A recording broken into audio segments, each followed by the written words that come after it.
Now here we will discuss about median when the number of terms are even. अब number of terms अगर आपके पास कौन सी हैं even है तो देन हम क्वेश्चन हम कैसे कर सकते हैं that you can see data आपको गिवन क्या है 201437। अब फर्स्ट स्टेप में क्या रहेगा arrange this data in ascending order. ये जो डेटा आपको गिवन है इसको असेंडिंग ऑर्डर में हमने क्या करना है पहले अरेंज करना है। सबसे स्मॉलेस्ट नंबर कौन सा 0, देन 0 के बाद कौन सा आएगा 1, then 2, then 3, then 4 and last पे क्या आएगा 7।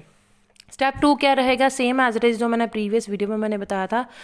यहाँ पे नंबर ऑफ टर्म्स कितनी है here you can check the number of terms कितनी है 1 2 3 4 5 6। यहाँ पे नंबर ऑफ टर्म्स कितनी है 6 एंड 6 आपके पास कौन सा नंबर होता है विच इज़ एन ओड और even that is an even number. तो इवन नंबर के लिए फॉर्मूला क्या होता है half of n/2th term n/2th term plus n/2 plus 1th term. Okay ये फॉर्मूला है। बस आपको फॉर्मूला अगर आता तो easily you can do that question and you can get full marks.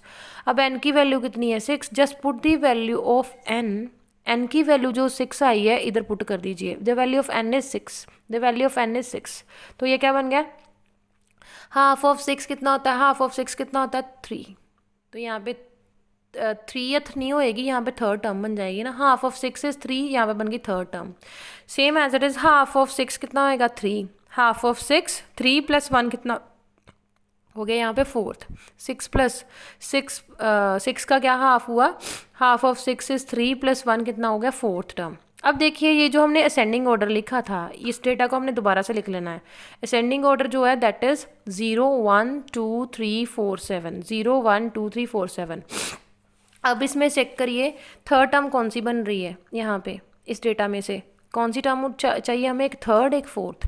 Third term देखिए जरा कौन सी आ रही है first second third. Third term कौन सी है आपकी 2, फोर्थ टर्म कौन सी है 3। इन दोनों को थर्ड टर्म लिखनी है। स्टूडेंट्स क्या करते हैं इनको ही प्लस कर देते हैं और डिवाइडेड बाय 2 कर देते हैं that is wrong. Third term हमने डेटा में से फाइंड करनी है।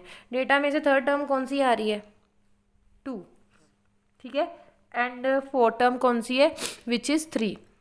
Third term 2 fourth term is 3। इन दोनों को प्लस करो 3 + 2 कितना हो गया 5 डिवाइडेड बाय 2। 2 के साथ डिवाइड करना है। कुछ स्टूडेंट्स यहाँ तक कर लेते हैं 2 के साथ डिवाइड नहीं करते तो which is also wrong, half marks आपका कट हो जाएगा।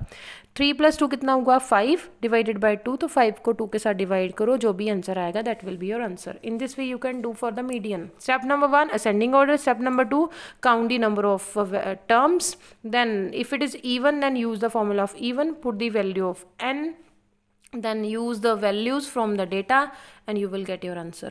And there is a one question which is for homework, find the median of the first part क्या है factors of 12, factors of 12 का मीडियन निकालिए and multiples of 5। कितने multiples बोले यहाँ पे first 5 and you can do your homework and for any query you can send me the message.